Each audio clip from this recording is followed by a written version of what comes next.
नहीं राकेश जी इसको इतने संकीर्ण रूप में नहीं देखा जा सकता।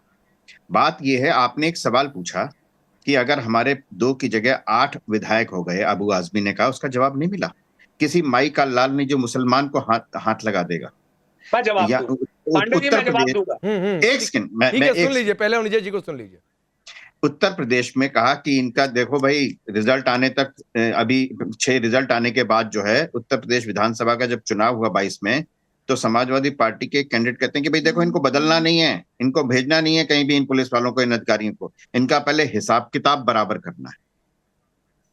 जो इस मानसिकता से संविधान और लोकतंत्र की बात करता है राकेश जी, उससे मैं क्या बहस करूं। यहां पर एक बात बड़ी साफ सी है और बिना किसी हिचक के कह रहा हूं, ये बात सिर्फ यहां की नहीं है। आप अजय वर्मा जी कह रहे थे कि 1% 12% बढ़ा है। हिमाचल में कांग्रेस और बीजेपी के वोट परसेंटेज में कितना फर्क था? रेवंत रेड्डी के तेलंगाना में कितना परसेंट बढ़ा है वोट परसेंट? या तो आप वोट परसेंट पे बात कर लीजिए, या जीत हार पे बात कर लीजिए, या 99-240 पे बात कर लीजिए। इसलिए अपनी अपनी तरह से आप पैमाना नहीं ढूंढेंगे। दरअसल अबू हाशमी जो कहने की बात कह रहे हैं ना, वो सबसे बड़ा बेवकूफ बनाने की बात है महाराष्ट्र की राजनीति में। मैं ये कहता हूं कि अल्लाह के रसूल से मोहब्बत करने वाला कोई भी आदमी, चाहे एमएलए नहीं भी होता, तब भी वो सड़कों पे मैदान में था और बिल्कुल शाइस्तगी के साथ, बिल्कुल अमन ओमान के साथ में था। अबू आजमी उसमें दिखाई नहीं पड़े। अगर जो अल्लाह के रसूल का नहीं हुआ, वो किसका होगा वो पूछ लीजिएगा। अब ये लीजिए धर्मेंद्र यादव, क्या कहेंगे आप दानिश कुरैशी को? मूर्ख बना रहे हैं अबू आजमी। बिल्कुल बना रहे। राकेश जी, जैसे चोर की दाढ़ी में तिनका होता है, कोई किसी पार्टी का बी पार्टी अगर होता है तो पहले दूसरे को बोल देता है कि ये इस पार्टी का बी पार्टी है। कांग्रेस को बोल दिया, बीएसपी को बोल दिया, समाजवादी पार्टी को बोल दिया और अपने आप को बचाने का प्रयास किया। लेकिन एक बात होती है कि किसी भी झूठ को छुपाने के लिए 100 झूठ बोलना पड़ता है, फिर भी वो सच सामने आ ही जाता है। तो ये दानिश भाई का झूठ तो पूरा देश देख रहा है, किसके लिए काम करते हैं, किसके लिए काम नहीं करते हैं। ये उत्तर प्रदेश में किसकी लड़ाई लड़ रहे हैं, पूरे देश में किसकी लड़ाई लड़ रहे हैं, ये तो पूरा देश देखता है। किसके फायदे का काम करते हैं। बोलिए बोलिए दानिश, बोलिए बोलिए। अरे बोलिए भाई, बोलिए। मुझे मेरी बात पूरी होने दीजिए। अरे एक मिनट सर जी, सुन लीजिए, देखिए सुन लीजिए मैं करता हूँ। भारतीय सुन लीजिए उत्तर मैं आपको बताऊं, इस देश में मुलायम सिंह यादव जी अकेले एक नेता थे जिन्होंने ये दुआ की थी कि मोदी जी फिर से भारतीय जनता पार्टी के लोग, उसके बावजूद भी हम भी दलित को घोड़ी पर नहीं चढ़ने देते, हम भी टीम है और मुलायम सिंह यादव दुआ देंगे कि मोदी जी फिर से प्रधानमंत्री बने। पाबंदी लगाना चाहते हैं।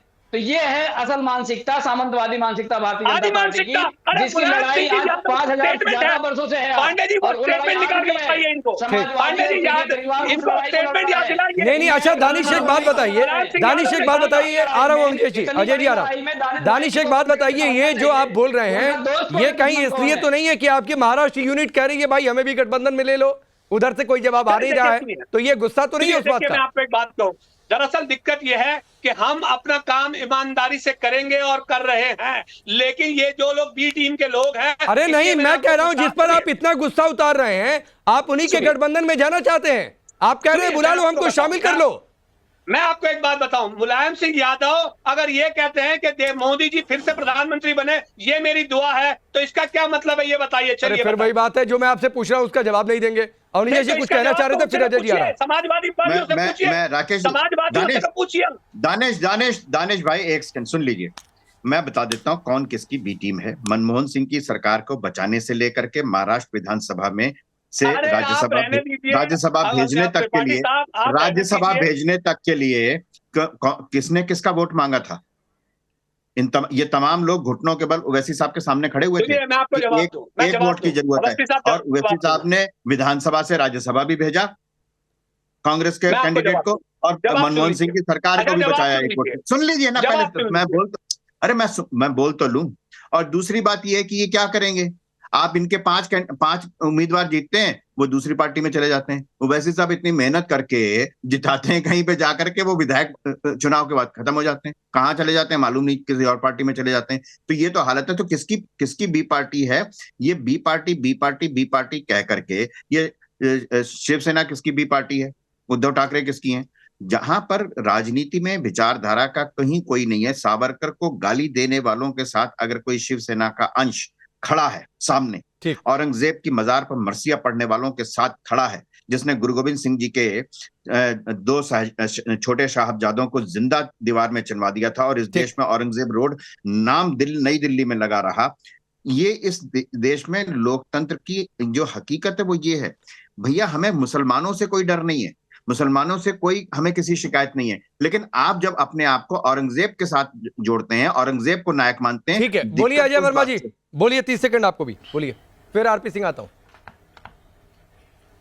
राकेश जी, तू डाल डाल में पात पात, ये भारत संविधान से चलता है। हिंदू मुस्लिम सिख ईसाई बौद्ध पारसी सबको समानता का अधिकार है, लेकिन एक एजेंडा देश की सरकार का और उन लोगों का जो गॉडसे की विचारधारा को चलाते हैं कि तू हिंदू हिंदू कर, मैं मुस्लिम मुस्लिम कर, और सोशल फैब्रिक खत्म, बांट टहलने का काम। तो अजय वर्मा जी, ये आप अपने गिरबान में नहीं झांकते क्या?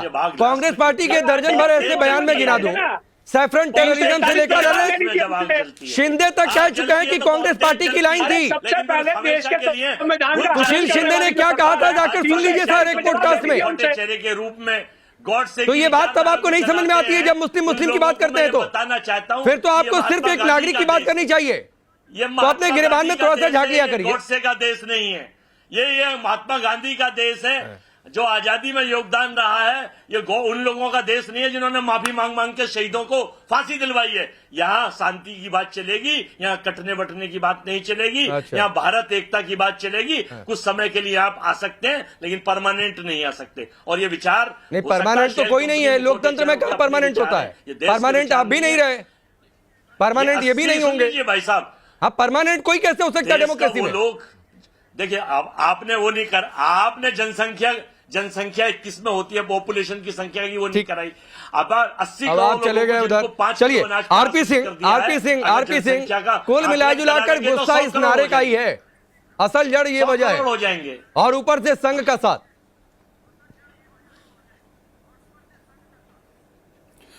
देखिए, अभी मुझसे पूर्व प्रवक्ता बड़े नारे जोर जोर से कह रहे थे कि देश को बांटने की बात करते हैं। मैं तो अभी साबित कर देता हूं कि मैं तो कह रहा हूं कांग्रेस आज मुस्लिम पार्टी हो गई है। वो आपको एग्जांपल देता हूं, असम के अंदर इनका AIUDF के साथ समझौता रहा, कर्नाटक के अंदर इनका SDF के साथ समझौता था।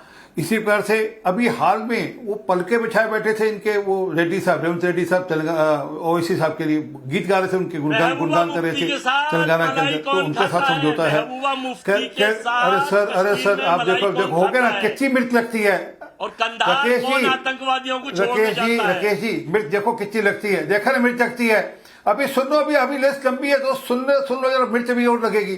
और मुस्लिम लीग के साथ आप देखते हो केरल के अंदर कल जो प्रियंका वाड्रा का जलसा था, जरा कृपा करके दिखा दीजिए, उसमें कांग्रेस का झंडा नहीं था, उस यात्रा में कांग्रेस का झंडा नहीं था। ठीक है सर, ठीक है, चलिए वक्त इतना ही है। एक बात तो तय है कि बीजेपी की ये स्ट्रेटजी, संघ का समर्थन, ये शायद विपक्षी दलों को ये लग रहा है कि इससे कहीं जातियों वाली सियासत बंद ना हो जाए।